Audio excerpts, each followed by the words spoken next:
Balita ngayong araw mga boss, Floyd Mayweather nagsalita na po tungkol sa kanyang kaso na pagnanakaw at fraud. Ayon dito sa post ni Mayweather, sabi niya mas mabilis kumalat ang kasinungalingan at negatibong balita kaysa katotohanan. Ayon sa kanya, maraming tao ang mas gustong makakita ng masamang balita tungkol sa kanya kaysa mabuting balita. Sinasabi rin niya na kahit may mga negatibong balita o chismis tungkol sa kanya, nanatili pa rin siya ang laman ng media at usapan ng publiko. Para kay Floyd, kahit negatibong atensyon ay atensyon pa rin at nakakatulong ito para magkaroon siya ng mas maraming oportunidad sa negosyo. Ang focus daw niya ngayon ay pamilya, pagpapalago ng yaman para sa sunod na henerasyon at hindi pakikialam sa buhay ng iba.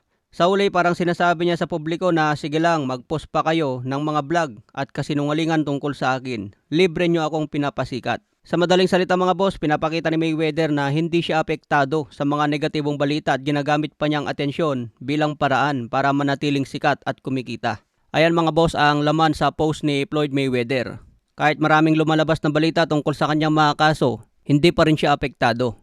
Sabi nga ni Shakur Stevenson sa podcast ni Andre Ward, si Floyd Mayweather daw ay broke na hindi katulad ng mga naghihirap na. Sabi nga ni Stevenson, milyonaryo pa rin si Mayweather at napakarami niyang kayamanan. Ibang-iba raw ito sa broke na pangkaraniwan sa tao. Sadyang mahal daw ni Floyd ang boxing at hindi madali para sa kanya na iwanan ito. Kaya base sa interview ni Stevenson, hindi siya naniniwala na maghihirap si Floyd Mayweather. Kahit may mga problema daw si Floyd sa financial at mga utang, sobrang yaman pa rin daw ni Mayweather. Ilan lamang daw sa mga ari-arian niya ang binabawi at nagkakautangan. Sinabi pa ni Stevenson na katulad lang siya ni Floyd Mayweather, pero hindi raw niya gagayahin ito na lumalaban pa kapag edad 40 na. Samantala, may banat nga po si Devin Haney kay Shakur Stevenson. Sabi ng tatay ni Haney kung hindi pa raw pumalag si Stevenson sa 144 pounds catchweight na demand niya, talagang umiiwas na raw si Stevenson at hindi na sila maglalaban pa. Kung hindi pa raw pumayag si Stevenson ngayon, hindi na mangyayari kailanman ang kanilang laban.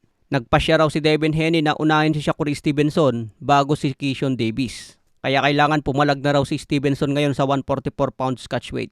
Kaya abangan natin ang negosasyon tungkol dyan mga boss. Sa iba pang balita, promotion ni Casimero na 3-150 fight. Pinost nga po ang kanyang engranding Welcome Heroes. Talaga namang napakalupit ang Welcome Hero kay Casimero. Ayon nga sa 3-150 fight, ito ang hometown victory parade ni Casimero na tinawag na Bad Boy Showdown. Sana mabigyan pa ng laban si Cuadro Alas laban sa mga top contender mga boss, para umangat ang kanyang rankings at makita natin na mapalaban sa World Champion. Sa iba pang balita, sparring ni Tim Tszyu lumabas nga po sa publiko. Mapapansin yung kalaban niya mga boss, hindi masyadong nasuntok at puro cover lang. Kaya kung ganyan ang ka-sparring partner ni Tim Tszyu, talagang gugulpihin niya mga boss, hindi naman naganti.